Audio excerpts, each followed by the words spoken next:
Okay, with Sandy Parker, A Paradox of Quantum Superposition is the short film. That's a lot of words together. I almost screwed that one up. No, A-rated you film from the Female Feedback Film Festival. Great film. We showed another film of yours way back when, Alienated, correct? didn't. Hmm. Yeah. So you're from New Orleans? I am, yes. And how many films have you made to date? I've made four, but the first one was for a local nonprofit, so it was more documentary style for their use as they wanted something they could use for marketing. Okay. And so I'm proud of it. I feel like it's more than just, what the marketing film that they needed, but I've made three narrative shorts since then, and now I've got two feature scripts that I'm trying to bring into the world to So you birth want to into make a feature actual script, films. I've got it. Yeah, I've got one that big feature film. Yeah. I've Yeah. got one that I am ready to focus on and start raising funds. It's a little scary, but that's the next thing on my career project trajectory. Is any of them like a basis of the shorts that you made, or just an original No. script? Yeah. No, isn't it funny? I know that shorts that I'm doing could be the beginning of a bigger story, but I've found that I'm starting to get really good at these really concise stories. And the reason I started focusing on that was they're cheaper to make. And also, sometimes I just feel like some things I've seen were too verbose. I even feel like my first narrative short went on too long. There were Mhm. times throughout that I thought, gosh, I wish we could pick up the pace, take out some of the air between the different characters' lines. Maybe someday I'll do a re-edit of it. I don't know. But yeah, Well, that's part of the learning experience of making when you make these totally. shorts, right? The pace and Yeah. tone and kind of figuring out being a director, I guess, right? It's so true. I have a friend who also works in film, and she said that your film is like a time capsule that represents where you were at that time in your evolution as a writer or director. Yeah, exactly. So let's talk about this film. How would you describe this film, like tone wise, like a genre wise? What would you say Mm. this film is? Well, because of the quantum physics aspect of it, it does Exactly. fall within sci-fi, but it doesn't feel sci-fi, and No, it doesn't. it's so dreamy. And really, it came from my feeling. Sometimes I wake up in the night and I think, "Ah, I forgot to get skills." And then I have to remind myself, no, I went to a very difficult photography program for 2 years as opposed to going to film school. I worked as a photo assistant, I worked as a stylist. I've been taking writing classes since high school. And I was a theater minor. I have skills. They're just kind of a weird amalgamation of skills. But I do sometimes wonder where my life would be if I'd made different choices or had not said no to certain opportunities that were offered to me that I thought didn't quite feel hit the mark for what I should be doing. Or even in my romantic life, there were men that I could have dated, but decided, nah, I'm not feeling it. Well, I could have felt it if I tried harder, right? I don't know. Um, but and then there's all the time wasters, the guy you dated where you knew you should have broken up with him like Yeah. a year and a half before you finally brought yourself to do it, or the job you stayed in that was going nowhere, or the city you lived in where it had kind of worn off its charm, but you're still sort of stuck there because of life. So this film is definitely about like, am I living my best life? And what is my best life? What would that look like? In this film, your best life is when you have a cat, obviously. It's funny that you mentioned that because it seems like you made choices. Like you left that city that you knew you should have left. You left that boyfriend. You left that job eventually, right? Maybe longer than you wanted, but a lot of people don't do that at all. A lot of people You're stay right. with the same guy. You're right. Stay Have in you the ever same thought job. about going into therapy? Because you're really good. I think you're just yeah, okay. No, but it's like it's true though, isn't it? It is. You're Yeah, making me feel better about it. yeah, Just, you're right. I mean, yeah, I think that I have a tendency that not everybody has to frequently take a step back and look at my life and analyze things and question whether I should change something. And I also have steadfastly resisted getting a real job, but with the insurance benefits, and I'm suffering because of it. It sucks. Right now, I don't have my union health benefits because I haven't gotten enough union days as a script supervisor, which is my bread and butter job for the past mhm, 29 years. So I had to get some random insurance that doesn't, it didn't cover physical therapy. I have a thing, a little pinched nerve thing in my back, and I have to really do all the physical therapy exercises at home because I can't be going into the physical therapy place because it's like yeah. $300 to sit there and do exercises. Like it's crazy. So you're Yeah. like, so you're in a, you're like a script supervisor. You're in a union, but I guess you haven't done enough credits, I guess, for it, or Yeah, like I had union insurance for a long time and didn't realize what a fabulous deal that was. yeah, So I've had, I think, 7 union days in the past 3 years or something. So if I just get on a feature you're that done. happens to be union, yeah, then I'm done. It's just until then, I have to just not get sick. Are they making? Are they making? They're making movies down in New Orleans, though, right? They are. I mean, of all the places in the United States, there are more here than a lot of places, Yeah. but I think New Mexico might have more than we do right now. I hear that New York and New Jersey have the most. I think Chicago has stuff going on. A Mm. lot of it's gone to Europe. It's not just a problem with like the state tax incentives. It's Yeah. the cost of paying for health insurance and other benefits for the workers. It's when those things are subsidized by the government in other countries, and those countries start looking really good. Yeah, I know it's a difficult time right now in the industry, right? So yeah, Yeah. and they're making less films as well, right? So True, but it's a time of opportunity, yeah, and we all have to be brave and try to push our projects forward. I'm trying to learn right now how to reverse engineer a budget for a feature so that even if it doesn't end up being lightning in a bottle, that it's likely to at least make the money back for the investors, just given the statistics of what a film of that genre tends to do. The feature that I want to make is family friendly. It's a family friendly story about a bunch of Italian American kids in 1955 New Orleans. I think it'll have appeal, but I need to know it'll have appeal. I need to do more research and have my numbers ready. But we're not here to talk about that yeah. film, I know. So no, what I want to sorry, we could segue there for a second, but it's so funny that because you're just talking about your life, like you like obviously like I wrote down like it's just I really like the direction in this film. Like I really like how it's directed. There's a stillness, and you talk about your photography background, and then obviously as a script supervisor, you stand right beside the director. So Mhm. you must have learned a volume of knowledge being a script supervisor in the director's role. So you definitely have experience and know how to make a film. Let's put it that way, right?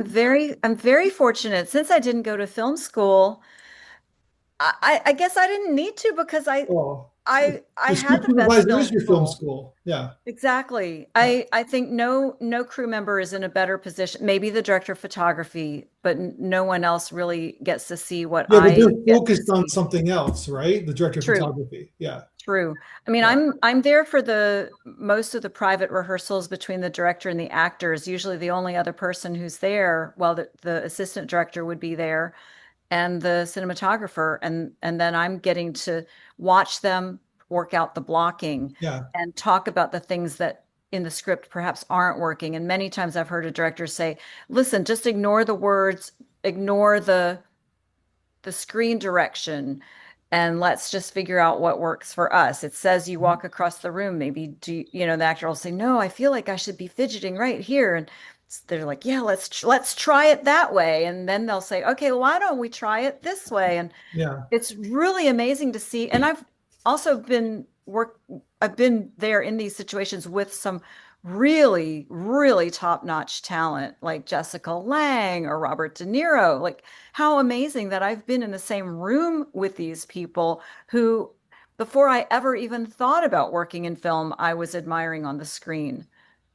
Yeah, it's amazing. So you like so let's talk about the Paradox film. So I like how it seems like it's like you really maximized your interior of your location. Like a lot of depth of field. There's a lot of like I like just even there's that one shot where she comes out of her bedroom and then you're in the kitchen and then you see the living room in the background and then you kind of like I'm watching it the second time and kind of overanalyzing it, but it's like really nice job. Even your Thank camera you. operator did a fantastic Oh, job, right? yes, he Yeah, gets a lot of compliments on this. yeah. Nathan Tape, who's also a director and writer in his own right. I saw Catherine Hardwicke speak about 10 years ago at a Women in Film convention.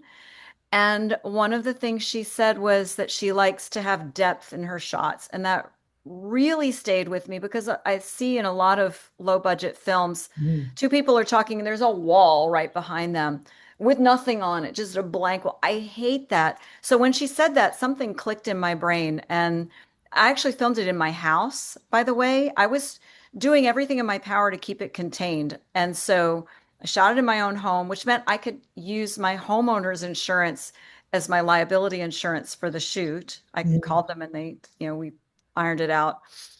Um, but yeah, like I know my house. We rearranged so much stuff though to make that work. And my assistant director was staying here for that week Yeah. leading up to the shoot. It was a 1 day of filming, but a week of paperwork and rearranging.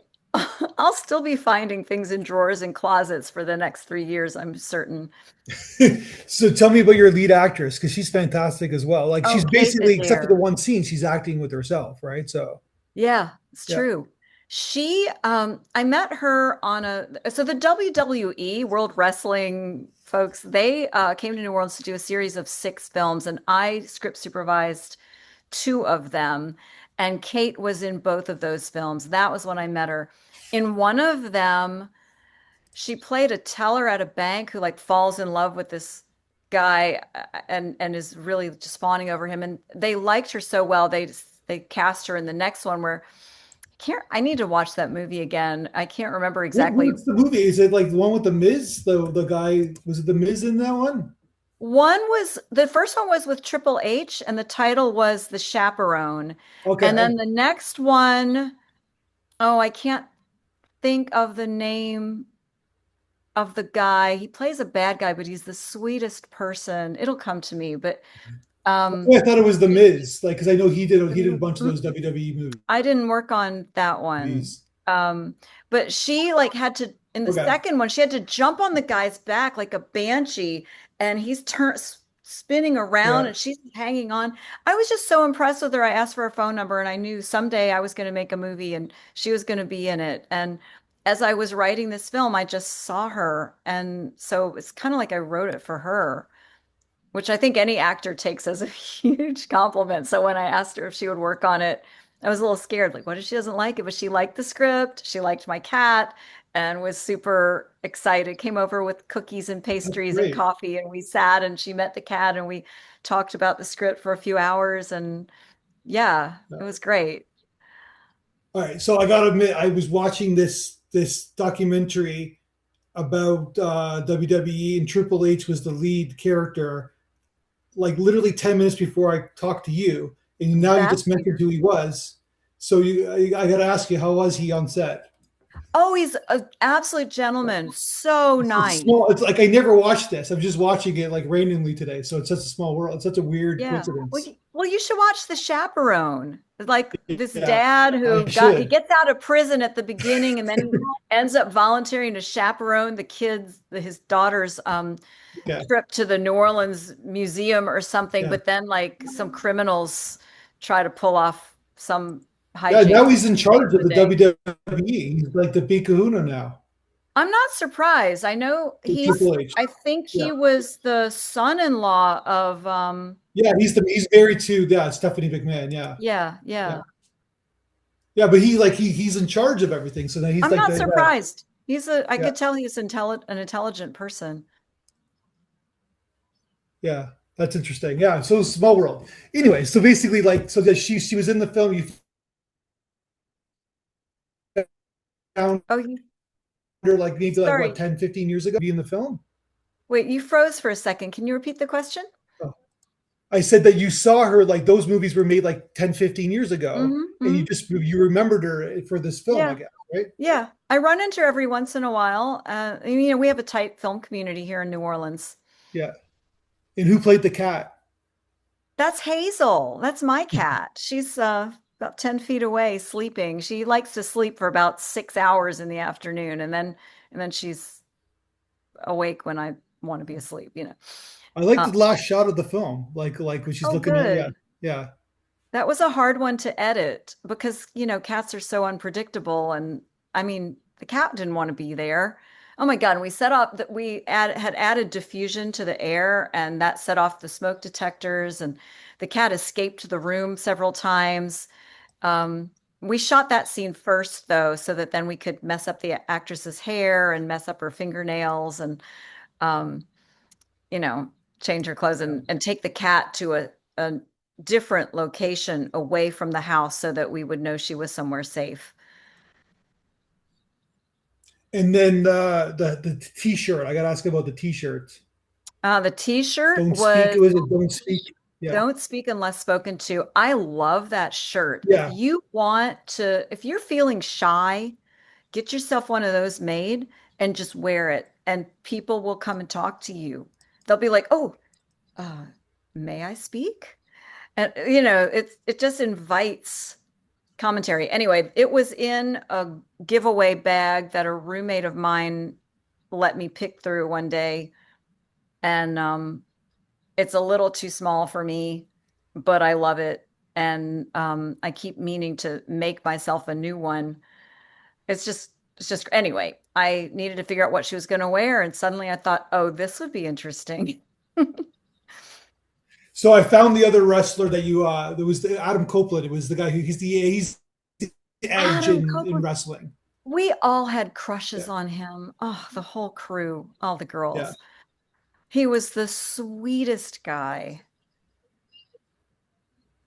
So funny story. Like he like where I am now. He's Canadian. He like lived like a block like 4 blocks away from where I'm Really? standing right now. So yeah, he grew up in like No suburbs of way. Toronto. Yeah. Yeah, Oh, he is a gem.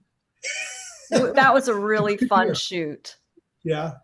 It's Yeah. good. Yeah. No, sorry. I just wanted to throw. I was wondering who that other Thank wrestler was, and I you. figured it out. Yeah. What So what is his name when he wrestles? I can't remember. The Edge. Edge, Edge. Yeah, Yes. yeah. He's had a long. He started like in the late '90s. He's still wrestling now, like 30 years later. Yeah, Nice. yeah.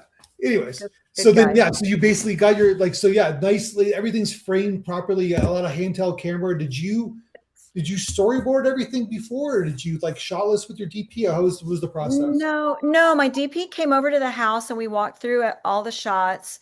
And then I created a pitch deck in which I found shots that were pretty much what I wanted. And then on the day of shooting, my mind was completely blown. My communication with my DP was so good that he was showing me what I'd seen in my head. I just couldn't believe that it looked just like what I wanted. I was so pleased with how it went. Yeah, it's really nice because it's like a lot of like I said, like I like that handheld when he comes out and like it just kind of everything kind of makes sense. And there's that tone wise, it's the mystery aspect. It's like what is going on here in this movie? It's like I'm Yeah. interested, but it's like is she like crazy? Is she like you know what I mean? Like it's like you're Yeah. wondering what's happening. Well, and I wanted there to be the question of, is this someone suffering from mental illness? Yeah, Because it could be. And you have to wonder if someone who's mentally ill is really ill. yeah. Like, if someone says they're hearing voices from God, well, who's to say they aren't? There were people in the Bible who did. And what if they hadn't followed those things. On the other hand, somebody can think that God is telling him to do horrible things, and those people are crazy, I think. But All I got from I that don't one is know. that the Bible was written by crazy people. I'm just kidding. Probably. But the thing is, we're all crazy. There's so many crazy people. Yeah. I encounter crazy people. I don't know if I'm more aware of it, or if as people get older, they get more crazy. Maybe it's because I live in New Orleans. Yeah. But someone known as Erskine the Pie Man, that's another story. He told me many years ago that his mother told him that the nuts walk among us. They're not all in the nut house. And it really is true. There's a lot of eccentricity that is borderline of could put you in danger at any moment. You never know. Um, and I don't think it's recognized as much as it should be that we're all doing our thing here in a world in Mhm. which probably at least two-fifths of the population in general, like not incarcerated, are at any given moment high, drunk, or just out of their heads. And Yeah. this really might be a New Orleans thing. I don't know. But and 40%? Yeah, yeah, part that's probably true. part of it is poverty and the Yeah. lack of Coping. services. It's Well, there's a it's therapy. It's they're like they're coping we're with all the under a stress. lot of Yeah. stress, and high school kids, especially right now with AI, not knowing what the future holds in terms of AI, I don't know what's going to happen with my career that I love, but also we've got this constant bombardment with our phones, and when Mhm. I sit down at my computer, like, why do I have 40 emails that came all in one morning, and like half of them require some action on my part? I don't want to be like, I don't want to be plugged into the Yeah. matrix at my desk. I want to like go places and do things physically, and we're being robbed of that, and it's ubiquitous. Um, unless my father died 3 months shy of his 91st birthday. He never got a cell phone. And when they gave him a computer at work, he was a professor. He gave the computer to his secretary. He said, "I don't need email. I can walk down the hall and talk to my colleagues." So I towards the end, I felt really envious of him. Yeah. He did it his way, and Yeah. he never did. And you know what? His posture, he didn't get that turtleneck that the rest of us are getting. His head was properly aligned on the top of his torso. So go, Dad. Yeah. But the other argument is that people don't have to work hard. Like a lot of people work really long hours and they screw up their bodies and have like wrenched backs and etc. because they're working so hard doing all this labor, right? So we don't have to Yeah. do that as much. We can just sit on our chairs, right? But somebody's doing the labor, aren't No, they? no, I no, mean, but not as much. I guess what I'm saying is manufacturing is not as like yeah, you're right. well, We're yeah, still that's exploiting true. people, but not I guess not as much as we used to, right? So yeah. No, I'm just saying there's different yeah, I but I I guess don't I know. envy your dad like a great deal. I'm Yeah. like I'm stuck in the muck for the last 20 years of my life, right? So Right. yeah. Yeah. I miss the 80s and the 90s and the aughts in a way that I never thought I would. It's crazy. But you and I are old enough to like we're not going to age ourselves, or we could. I'm okay with it, but we're both like in a certain age that we remember two worlds, right? So Yeah. Well, and there's another important thing I want to mention, which is I feel like a vampire. Like the fact that I remember ringtone. I was substitute teaching an acting class, and those young adults that I was teaching didn't know what a busy signal was. One of them even was mispronouncing it. I was like, no, it's yeah, not a busy signal. It's a busy signal. It's all one word, busy signal. Um, and I mimicked what it sounded like, and I had to explain how to dial something. You dial one and then you dial the number, but you don't start with, you never start with zero unless you're calling the operator. And but the thing is, I'm realizing that memory is so pliable.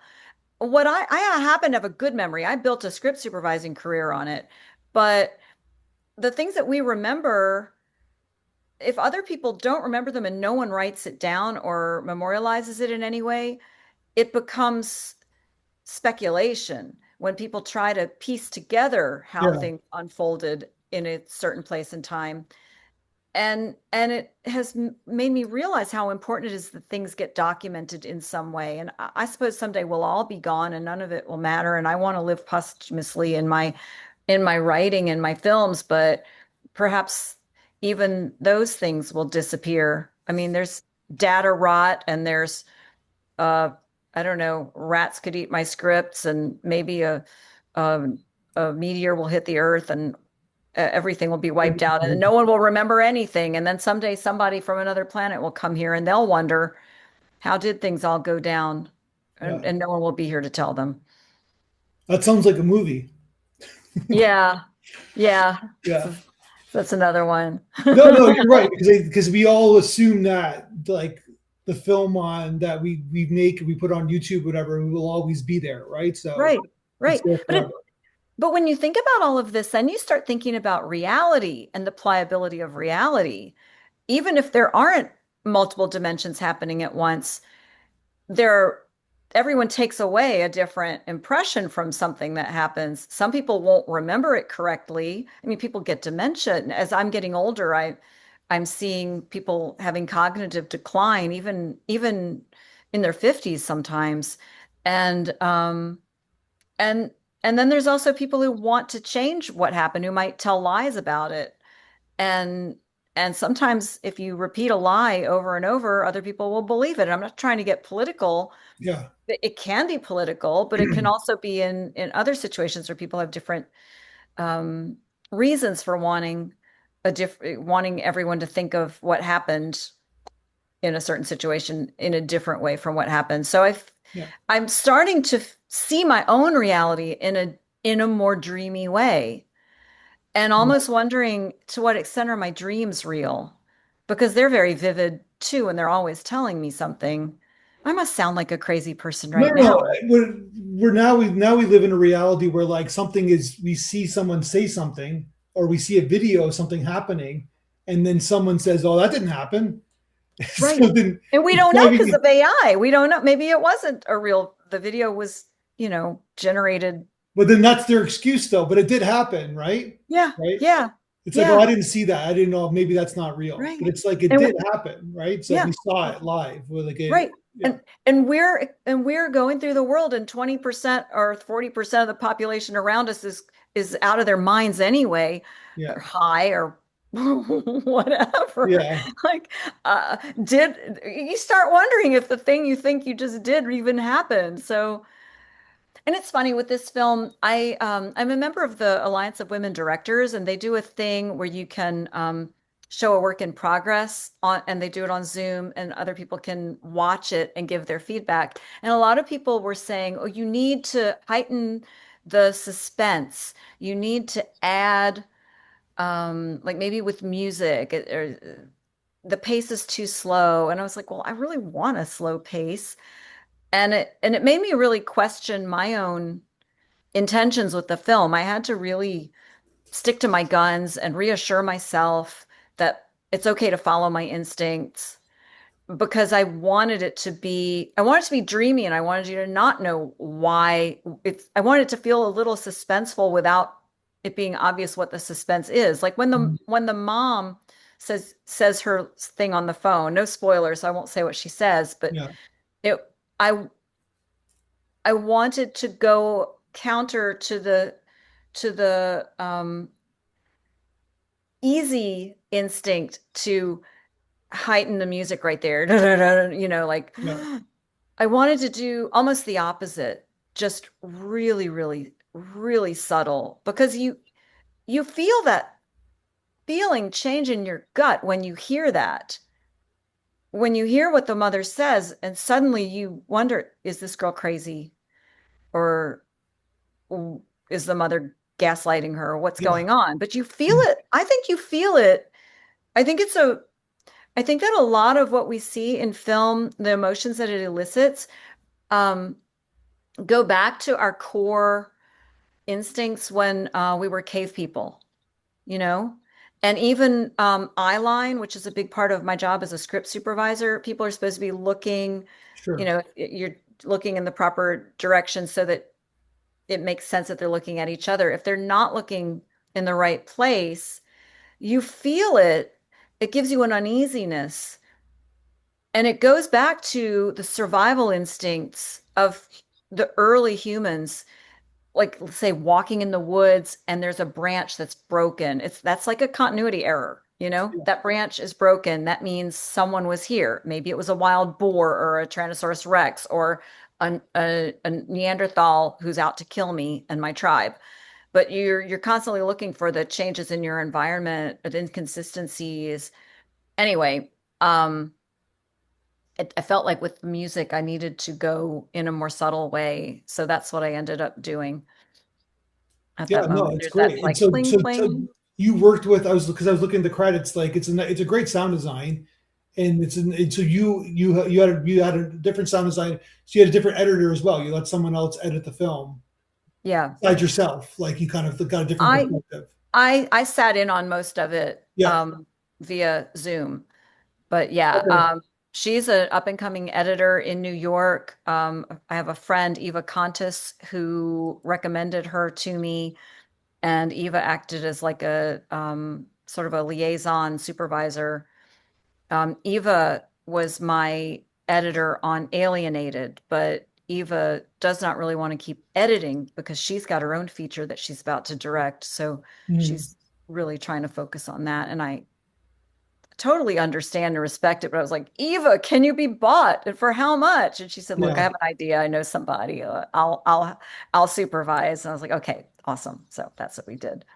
Gotcha. Yeah, no, and it's just a really well put together film. I hope it does well for you. Like I think it's, yeah, Thank you. everything is. And I saw your other film, Alienated, and it's like a different.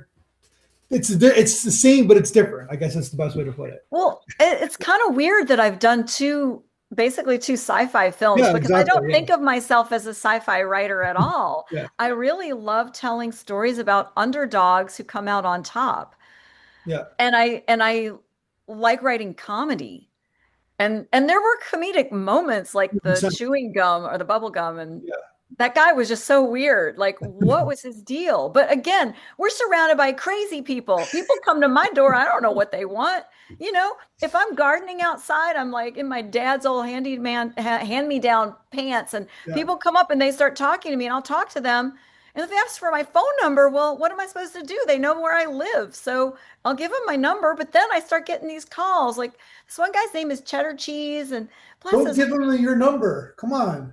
Well, but he knows where I live. I But don't I want know, to but get mad at he me. doesn't have your number though. Well, Cheddar Cheese has my number now. And, he This is called a me New after he got Orleans out of thing. jail. And wait, what's that? This is a New Orleans thing. This is a New Orleans I thing. think it is a The total New Misfits Orleans come to thing. New Orleans and they It stay there. might be a Sandy Parker thing. Yeah. I Hmm. fear it might be a Sandy Parker thing. I've lived in New Orleans now for 18 years. I need to move somewhere else and see what it feels like. Yeah. Well, what was that Baz Luhrmann says? Like, stay in certain areas before it makes you soft or too hard. Maybe you got to do the opposite of New Orleans. Yeah. Maybe Yeah. go Well, to now Kansas or something. yeah, there's also the proximity principle that whoever you're around, it kind of rubs off on you, and those are the people you meet, and those are the opportunities you get. And if the only opportunities I get are Cheddar Cheese, who's in and out of jail for Exactly. because his You roommate made are him who mad, I don't you know. are who you are. Your influences are right. Right? Yeah. I mean, I'm not hanging out with Cheddar. He's No. a nice guy and all, but eh. Yeah. But he was your influence for that day, I guess. Right. So. Well, I may have met him after I wrote this film. Yeah. I don't remember now, but that if there's if Yeah. if I ever need material, I'm surrounded by it. It's not a problem, especially if I need crazy people. I mean, I can just like roll my windows down while I'm driving, just drive Right. real slow, and I'll overhear all kind of things. Now, I'm going to finish it off. You taught me a lesson. I'm going to research it because 40%, you're saying 40% of the people are on something or a little bit off. So now That is I'm that is paraphrasing what you said. that this But is absolutely not based on any no, statistics no, I've no. That's what I'm ever saying. heard. It's Sandy Parker statistics. It's So my now I'm guess. gonna like look around and like see if that I could tell when someone's high from someone who hasn't partaken in any drugs in 20 years. I always have a radar of what drug that person's on. So You know, basically, when I first got into film, I was so naive. I think I'm still naive. I have a combination of I've been working in film for 30 years. I've seen it all, but it's combined with my sort of childhood innocence that I've managed to hold on to. So it's an interesting combination. But I think back now to people I interacted with early, back when I was still like doing craft service on commercials when I first yeah. started out, and they sent me to the airport to pick up the talent and you know, uh, he's talking a mile a minute, and I thought, oh, he's really high energy. And now I'm like, oh, he Oh, he's was on totally drugs. coked up, but Yeah, I didn't even know about that. yeah. So I've been taking people at face value all my life, and I still kind of do. And sometimes I wouldn't say it's ever like come back to bite me or anything like that. It's more like later I look back on the situation and I realize, oh, yes, it was an absurd situation, and there was a chemical reason Oh yeah, why. especially on film sets, right? You're working too long, and you're like, and it's always around, right? Drugs are always like, at least in my day, they Well, were. they've never been offered to me on Yeah. set, but maybe that's because I look like a librarian over in the Or maybe corner because making you're my sitting beside notes. the director and actually doing something. Oh, Basically, yeah. most people. I think, yeah. And the What happens producers, is people that might be you like. scared of me.